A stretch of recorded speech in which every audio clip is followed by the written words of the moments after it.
헤드라인입니다. 밀양지청에 파견된 3명의 무술수사 요원. 이들의 활약상을 SPBS 카메라가 취재했습니다. 검사실 내 원활한 의사소통과 일체감 형성을 위한 검사실 팀워크 강화 훈련이 열렸습니다. 남부지검은 첨단과학 수사 기법을 동원해 영구미제로 남을 뻔했던 뺑소니 사건의 진범을 밝혀냈습니다. 천안지청은 오피스텔 불법 건축사범을 집중 단속해 건설 면허 대여 알선 브로커 등 23명을 적발했습니다.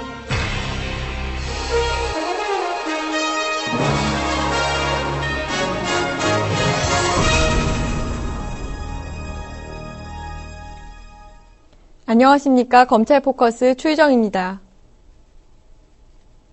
오락실 등을 상대로 갈취행각을 벌이던 폭력배들이 밀양지청에 구속됐습니다. 이들에 대한 수사와 검거에 수도권에서 파견된 3명의 무술수사관이 참여해 큰 도움이 됐다고 합니다.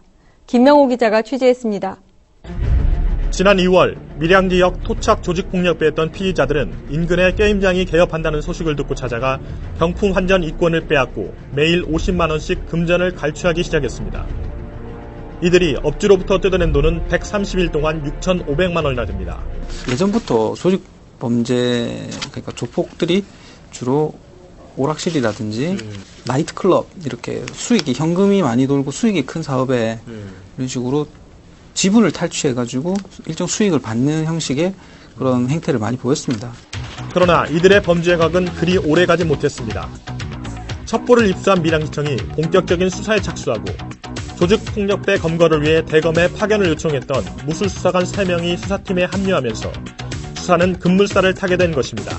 그전엔 게임장을 단속하는 거지만 이번에는 조직폭력배 자체를 검거하는 상황이기 때문에 그 상황보다 오히려 더 그쪽에서 보기엔 더 심각한 상황이고, 그래서 그때보다 더 심한 저항이 있을 걸로 예상이 되었기 때문에 아무래도 우리 청 자체만으로는 수사 인력이 절대적으로 부족해가지고 대검을 통해서 직원들을 파견받은 거고요. 인천지검 황희근 수사관, 수원지검 고광몽 수사관, 서울중앙지검 문종호 수사관. 이들이 밀양에 도착한 바로 그날 폭력 조직의 두목을 포함해 주 피의자 2명이 검거됐습니다. 조직폭력배다 보니까 건강한데 반항을 하거나 그런 애로성이 있을 거로 생각했는데 파견 오신 분들이 아주 베테랑이다 보니까 쉽게 건강한데 많이 도움이 되었습니다. 지방 소도시의 경우 조직폭력배들과 공무원, 지역민들이 학연, 지연, 혈연 등으로 얽힌 경우가 많아 수사와 검거에 어려움이 큽니다. 또한 소규모 지방청은 수사 인력 부족이라는 현실적인 문제로 조직폭력 범죄에 적극 대응하기가 어렵습니다. 그런데 이번 사례와 같이 소규모 청으로의 수사 인력 파견은 지역 범죄 소탕에 가시적인 효과를 거둘 수 있는 좋은 방안으로 기대됩니다. 그러니까 막상 이제 청을 보니까 수사 인력이 좀 부족하더라고요. 그런 점에서 진짜 우리 다른 계장님들 이렇게 저까지 이제 3명이지만 엄청나게 여기서는 이제 원군을 얻은 듯한 기분이죠. 네.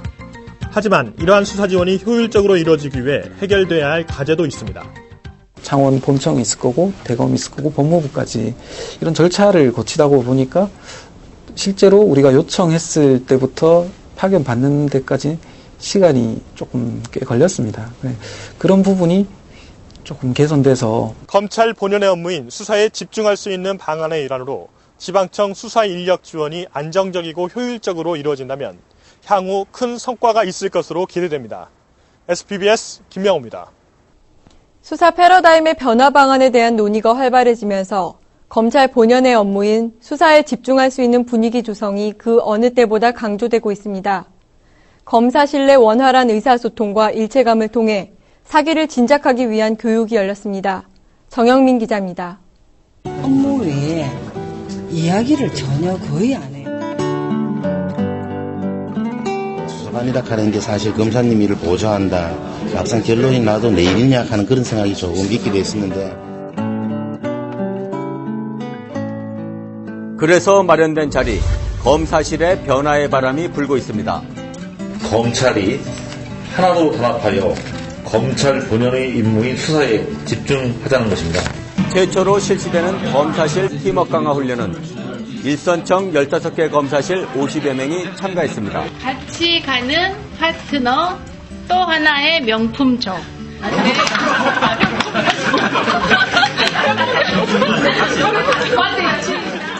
함께하는 가정에서 환한 웃음이 터집니다. 한 방에 있어도 업무 얘기 외엔 대화도 많지 않던 직원들이 이렇게 조금씩 하나가 돼갑니다. 우리 조직이 뭐 검사, 수사관, 실무관으로 나눠져 있지만 목표는 하나고 검사실이라는 것은 하나의 팀이거든요. 그래서 각자가 맡은 역할도 다르고 권한은 다르지만 어떤 국민을 보호하는 검찰 본연의 업무, 범죄 수사에 집중하는 데는 하나의 어떤 조직으로서의 하나된 모습을 보여줄 수 있는 그런 계기가 될 수 있었습니다. 이번 교육의 가장 큰 특징은 주입식 교육을 배제하고 구성원 간의 화합과 소통을 주요 교육과정으로 활용한 것입니다. 검사실 구성원들의 각자 역할과 책임은 명확히 하면서도 상호 간 소통과 단합을 이룰 수 있는 방향으로 프로그램을 구성했습니다.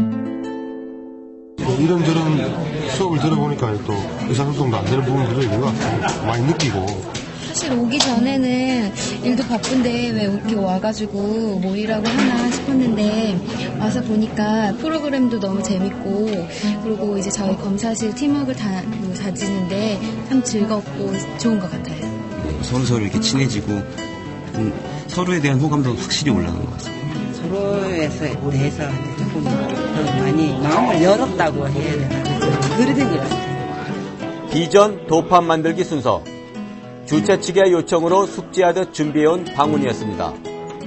하지만 서로의 마음을 열게 된 지금 문구 하나하나가 각별한 의미로 다가옵니다. 저희 방 식구들 간에도 서로 존중하고 배려하고요. 그다음에 조사를 받는 사람 또는 민원인들도 존중하고 배려하는 검사실이 되자는 취지에서 이렇게 정해봤습니다. 방문을 새긴 도파는 서로의 마음을 열었던 순간을 영원히 기억하게 할 것입니다. 항상 방에 들어오면 항상 새로운 마음 가지고 열심히 일할 수 있고. 앞으로 검사실 구성원들이 어떤 팀워크를 이룰지 기대됩니다. SPBS 정영민입니다.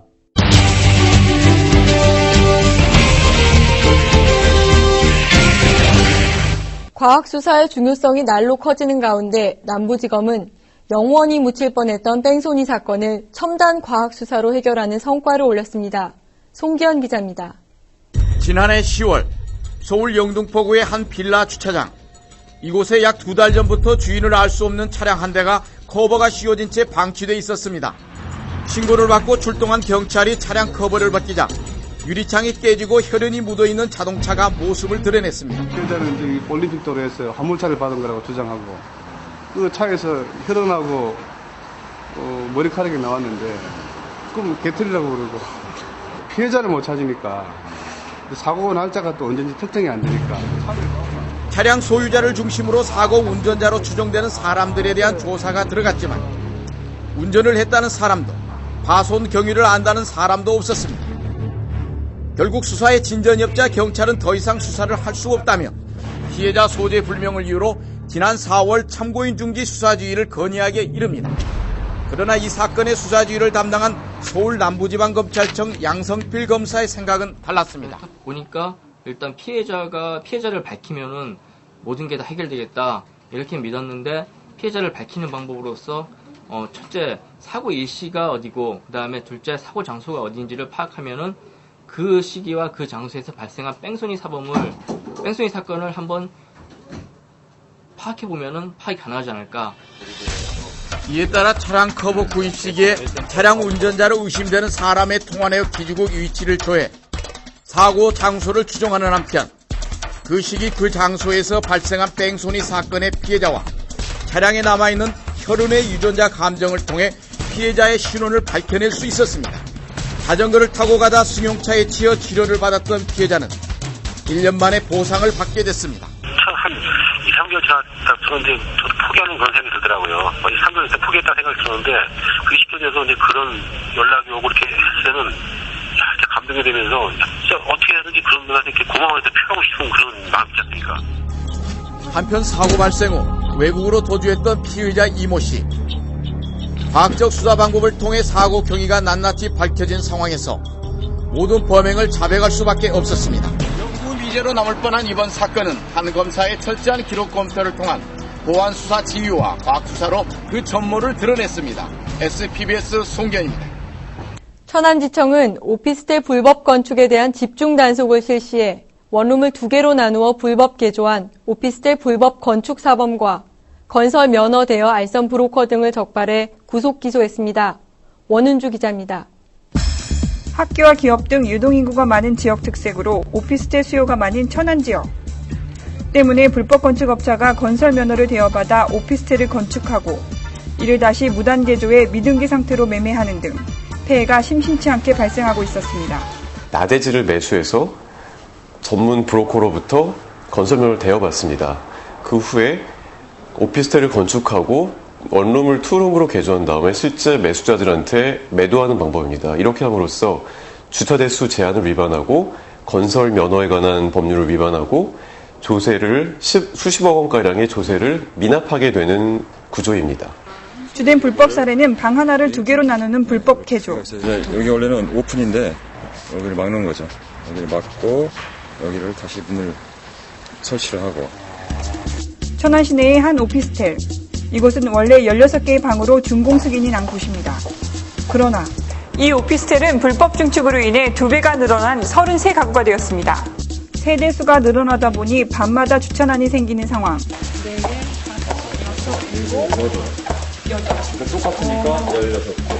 주차난뿐만 아니라 화재 방지 시설마저 제대로 갖추어지지 않았기 때문에 유사시 큰 인명피해로 이어질 수도 있습니다. 이러한 행위로 불법 건축업자들은 건물 한 채당 1, 2억 원의 수익을 더 올리는가 하면 미등기 전매로 수억 원의 조세까지 포탈했습니다. 천안지청은 23명을 적발해 그중 수익 및 세금 미납액이 큰 불법 건축 사범과 건설면허 대여 브로커 4명을 구속 기소했습니다. 전국적으로 오피스텔 같은 경우에는 동일하게 영세한 규모이면서도 수익을 극대화해야 되고 반면에 주차 대수를 줄여야 하는 똑같은 특징이 있기 때문에 전국적으로 만연해 있을 것으로 보입니다. 한편 이번 수사는 천안시청 특사경을 제의해 불법 행위를 단속함으로써 특사경 제의의 모범 사례가 되고 있습니다. SPBS 원은주입니다.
간추린 소식입니다.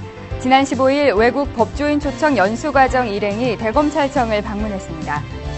이들은 검찰 간부와의 대화 시간을 갖고 디지털 포렌식 센터와 검찰청을 둘러보며 한국 검찰의 업무와 역할에 대한 설명을 듣고 서로의 법 체계를 이해하는 시간을 가졌습니다.